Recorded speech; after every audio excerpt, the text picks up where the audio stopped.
اور جس کا نامہ اعمال اس کے بائیں ہاتھ میں دیا جائے گا تو وہ کہے گا اے کاش مجھ کو میرا اعمال نامہ نہ دیا جاتا اور مجھے معلوم نہ ہوتا کہ میرا حساب کیا ہے۔ اے کاش موت میرا کام تمام کر چکی ہوتی، آج میرا مال میرے کچھ بھی کام نہ آیا، مجھ سے میرا اقتدار جاتا رہا۔ حکم ہوگا کہ اسے پکڑ لو، اب اسے طوق پہنا دو، پھر دوزخ کی آگ میں اسے جھونک دو، پھر زنجیر سے جس کی لمبائی 70 گز ہے جکڑ دو۔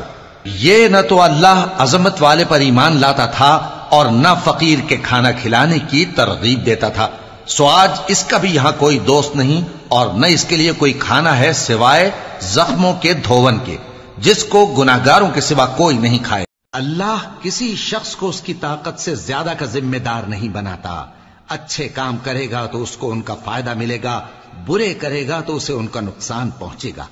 اے پروردگار، اگر ہم سے بھول یا چوک ہو گئی ہو تو ہم سے مواخذہ نہ کیجو۔ اے پروردگار، ہم پر ایسا بوجھ نہ ڈالیو جیسا تو نے ہم سے پہلے لوگوں پر ڈالا تھا۔ اے پروردگار، جتنا بوجھ اٹھانے کی ہم میں طاقت نہیں اتنا بوجھ ہم پر نہ رکھیو، اور اے پروردگار ہمارے گناہوں سے درگزر کر اور ہمیں بخش دے اور ہم پر رحم فرما، تو ہی ہمارا مددگار ہے، سو ہم کو کافروں پر غالب۔ پوری ہمیشہ کی وہی روایت اور ریت ہوئی، ٹریفک کنٹرول کرتے ہوئے اپنی ڈیوٹی پہ اسے مرتے سب نے دیکھا، پیچھے سے آ کر ایک تیز رفتار قیمتی اور مہنگی گاڑی کو اسے کچلتے سب نے دیکھا، لیکن وکیل استغاثہ جو کہ یہ ریاست ہے، اس کا کیس مضبوط نہیں ہے، یہ ویڈیو یہ فوٹیج ہمارے اس نظام میں کوئی ثبوت نہیں ہے۔ آج عدالت نے عبد المجید اچکزئی کو باعزت بری کر دیا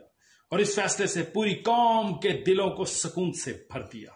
بس میری معزز عدالت اور جج صاحب سے یہ ایک گزارش ہے، اس پوری قوم کی یہ تمنا، آرزو اور خواہش ہے، تفصیلی فیصلے میں ٹریفک سارجنٹ کے خلاف کوئی سزا تجویز کی جائے، اتنی بڑی اور قیمتی گاڑی کا بمپر اپنی ہڈیوں اور سر سے ٹیڑھا کرنے کی کڑی سے کڑی سزا دی جائے۔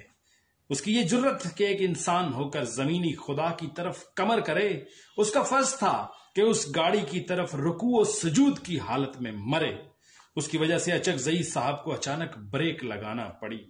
گاڑی کے بریک شو اور ٹائروں کی گڈی بھی گھسانا پڑی، گاڑی سے اس کا گندا خون صاف کرنے کے لیے گاڑی کو دھلوانا پڑا، اس کے مرنے کی وجہ سے وہاں گاڑی سے باہر آنا پڑا۔ اس کی زندگی کا کیا ہے؟ وہاں جو ان کا وقت ضائع ہوا اس کا ذمہ دار کون ہے؟ اور اس کے بعد 2 سال ماڈل کورٹ ماڈل کورٹ میں اس کا جو سرمایہ لگا اس کا ذمہ دار کون ہے؟